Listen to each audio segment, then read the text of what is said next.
It was just after midnight when my phone buzzed with a motion alert from the doorbell camera. My wife was visiting her parents for the weekend, leaving me alone in our small house on the edge of a quiet subdivision where nothing ever seemed to happen after dark. I almost ignored the notification, assuming it was another neighborhood cat wandering across the porch, but something about the preview image made me stop. A man was standing at the very edge of my driveway instead of near the front door. He wasn't facing the camera. He was facing the street, completely still, as if he were waiting for someone else instead of trying to reach me.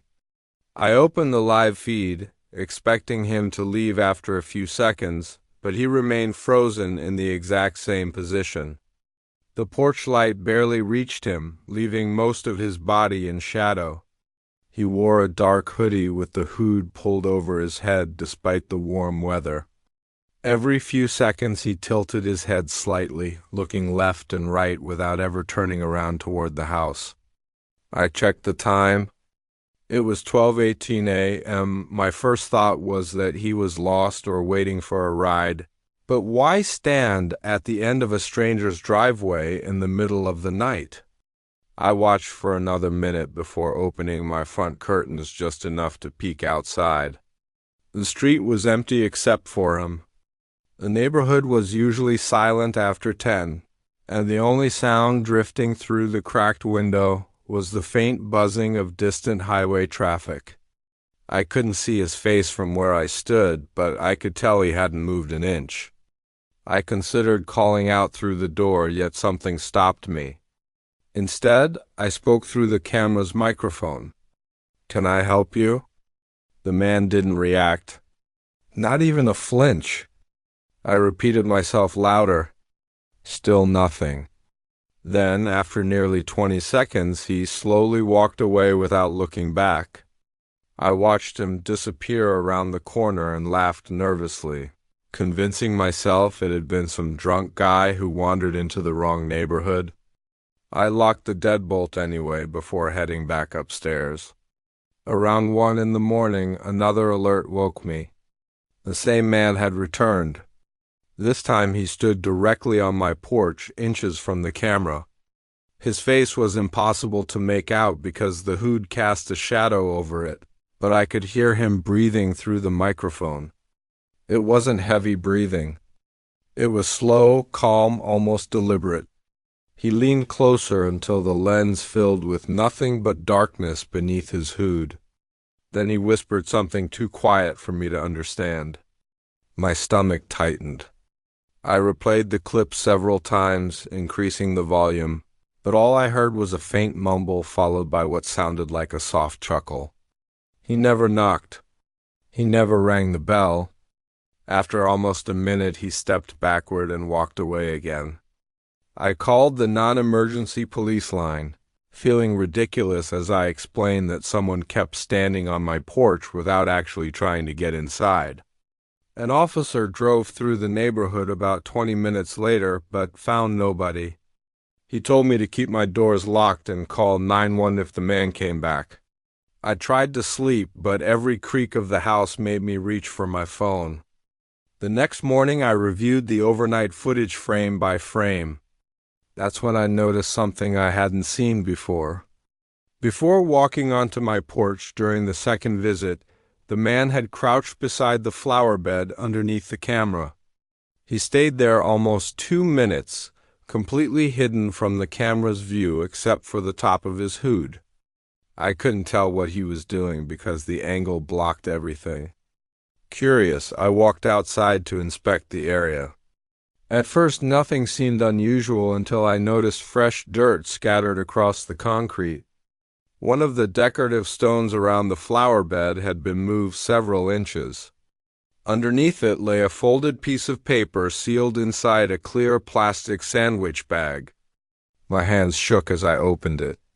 There was no writing inside, only a printed photograph. It showed the front of my house taken from across the street. Judging by the Christmas lights hanging on my neighbor's roof, the picture had been taken months earlier. My car sat in the driveway exactly where I usually parked after work. Written on the back with black marker were 4 words: "You're home every Thursday." I felt my chest tighten. Thursday was the one night each week my wife worked late, meaning I was always alone until after midnight. Someone had been watching long enough to know our routine. I called the police again. This time they took the notes seriously, photographed it, and collected the plastic bag for fingerprints. One officer asked whether I had any enemies. I couldn't think of anyone. We had lived there only a year. I worked in accounting. My life was painfully ordinary. The officers searched around the property but found nothing else. They recommended installing additional cameras covering the backyard and both sides of the house. That afternoon, I bought 2 wireless cameras and spent hours setting them up. For the rest of the day, I kept glancing through the windows, convinced someone was watching from somewhere I couldn't see. Nothing happened until just after 11 that night. My phone erupted with 3 motion alerts almost simultaneously. One camera showed the front porch. Another showed the backyard gate. The third showed the narrow side yard leading toward my bedroom window. I opened the backyard feed first. It was empty. Then I switched to the side camera. A hooded figure stood halfway down the path, staring directly into my bedroom window. Before I could process what I was seeing, another notification appeared from the front door. The porch camera showed someone ringing the bell repeatedly. I split the camera feeds and felt every muscle in my body lock. There wasn't one person outside my house. There were 2. The man at the front door kept pressing the button while another stood silently beside my bedroom window. And then, just as I reached for my phone to dial 911, a third motion alert appeared from the backyard camera showing someone climbing over the fence. The moment I saw the third figure dropping into my backyard, instinct took over. I locked myself inside the upstairs bedroom, turned off every light, and called 911 with trembling hands. The dispatcher kept her voice calm while asking for my address, but I could barely answer because my eyes were glued to the camera feeds. The man at the front door continued ringing the bell in short, rhythmic bursts, never once attempting to force the door open. The one beside my bedroom window remained perfectly still, staring into the dark glass as though he knew exactly where I was hiding. Meanwhile, the figure in the backyard disappeared behind my detached garage, completely out of view. The dispatcher asked whether I could hear anyone inside the house. I held my breath. At first, there was nothing except the ringing doorbell echoing faintly through the walls. Then came the unmistakable sound of footsteps on gravel behind the house. They were slow and deliberate, circling the property instead of approaching directly. She instructed me to stay where I was and told me officers were less than 5 minutes away, but those 5 minutes felt impossibly long. I watched the backyard camera, waiting for the third man to reappear, yet the screen remained empty. Suddenly, the side yard camera flickered for a second before going black. A notification appeared saying the device had lost connection. I refreshed the app, but the image never returned. Seconds later, the backyard camera went offline as well. Only the front door camera remained active, and the man standing there stopped pressing the bell. He slowly looked straight into the lens for the first time.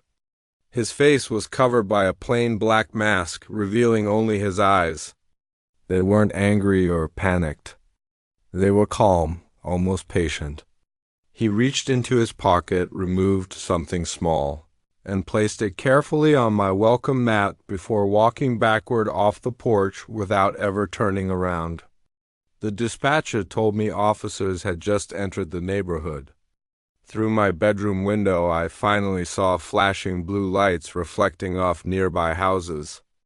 Within moments, the front camera captured 2 patrol cars pulling into my driveway. All three figures vanished before the officers even stepped out of their vehicles.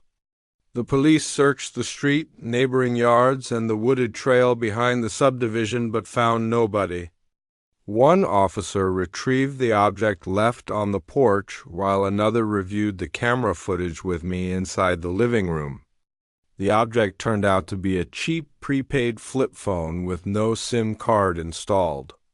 There were no contacts, no messages, and no obvious clues. It looked as though someone had bought it solely to leave it there. The officer bagged it as evidence while another inspected the backyard. Fresh footprints crossed the damp grass before disappearing over the rear fence. Whoever had been there left no fingerprints on the gate, no discarded tools, and no signs of attempted entry. They had surrounded my house without actually trying to get inside. Before leaving, one detective told me something that made the situation even harder to understand. Similar incidents had occurred in 2 neighboring towns over the previous 6 months. Homeowners reported multiple people appearing on their cameras late at night, standing silently, watching windows, ringing doorbells, then disappearing before police arrived. None of those houses had been burglarized. None of the victims had been assaulted. There was never enough evidence to identify the people involved. It sounded less like random harassment and more like an organized routine, but nobody knew its purpose. I barely slept over the next week. My wife returned home early after I explained everything, though I deliberately left out some of the details because I didn't want to terrify her. We installed brighter floodlights, reinforced every door, and even bought a large dog from a local rescue shelter. For several nights, nothing happened. I started convincing myself the police presence had scared whoever they were away. Then, 8 days later, another notification arrived while both of us were eating dinner. Motion detected, front door. I opened the live feed expecting another hooded stranger. Instead, an elderly woman stood on the porch carrying what looked like a grocery bag. She smiled politely and waved at the camera. My wife recognized her immediately. She lived 3 streets away. We opened the door, relieved to see a familiar face. The woman apologized for stopping by unexpectedly and explained. She had found something in her mailbox addressed to our house. She handed me a plain white envelope with no stamp and no return address. Inside was a single printed screenshot taken directly from my own doorbell camera. It showed my wife leaving for work 3 days earlier. Written underneath the image were the words, "Wrong schedule." My wife looked at me, confused. I hadn't told her about the photograph found under the stone because I thought it would only make her panic. Now there was no hiding it. After the neighbor left, we checked every camera recording from the past week. Nothing unusual appeared until the previous afternoon. At exactly 2:17 p.m., while both of us were at work, a white cargo van had stopped across the street for almost 40 minutes. The driver never got out. He simply sat behind the wheel facing our house before eventually driving away. The license plate was impossible to read because of the distance.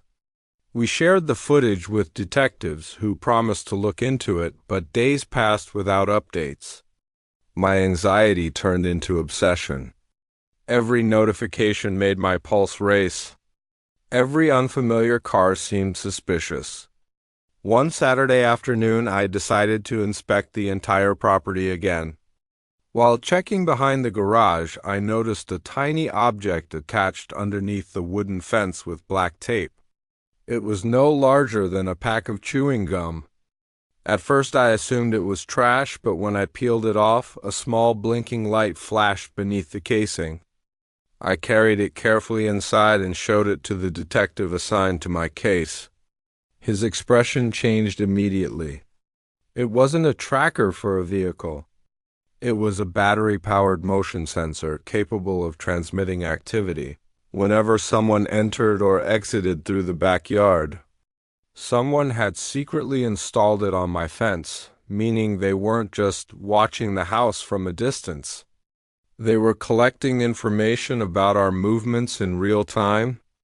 The detective admitted this was the strongest piece of evidence they'd recovered so far.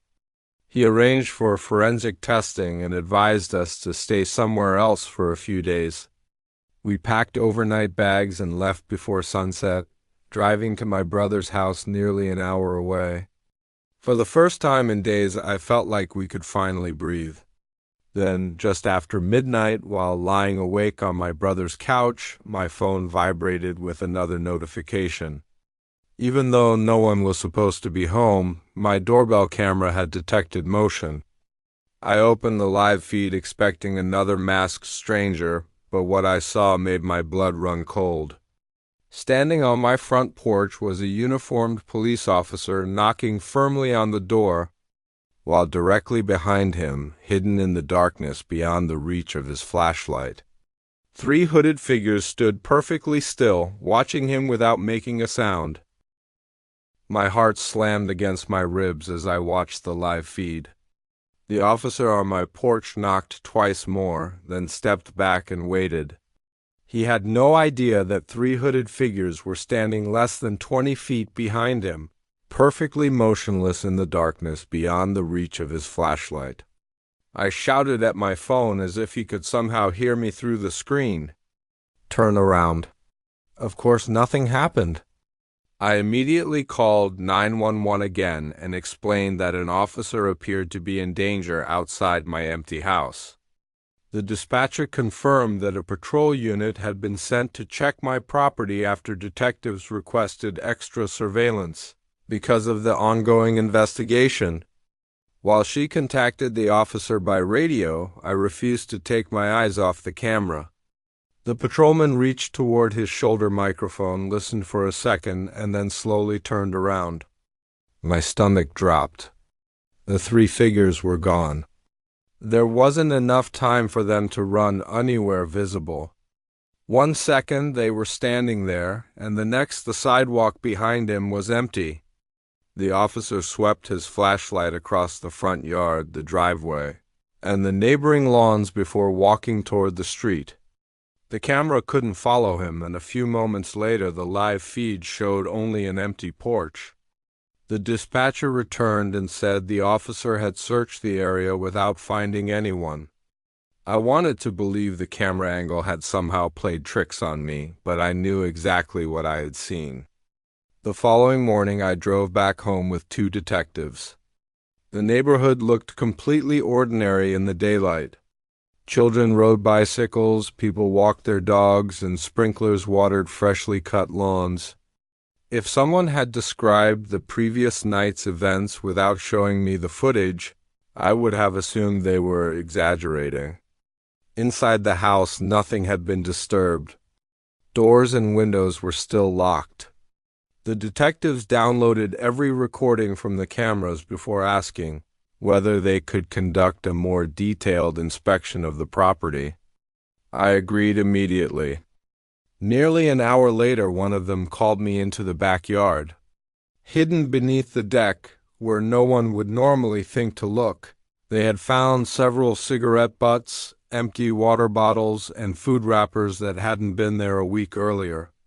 Someone had apparently spent hours, possibly several nights, hiding beneath the deck without entering the house. What disturbed me most wasn't the trash itself, but how close it was to the back door. Whoever had been there could have watched us through the kitchen windows every evening without us noticing. The forensic team collected everything they found. A few days later, the detective called with the first real breakthrough.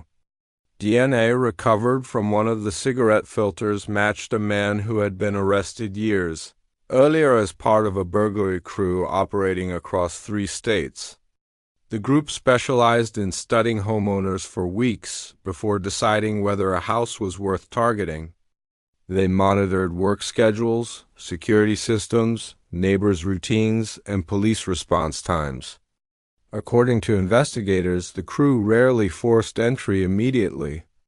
Instead, they intentionally created strange situations to see how homeowners reacted. Ringing doorbells without speaking, standing in camera view, leaving unsettling objects, and even triggering motion alerts were all methods designed to measure responses. If someone ignored unusual activity, the house became a more attractive target.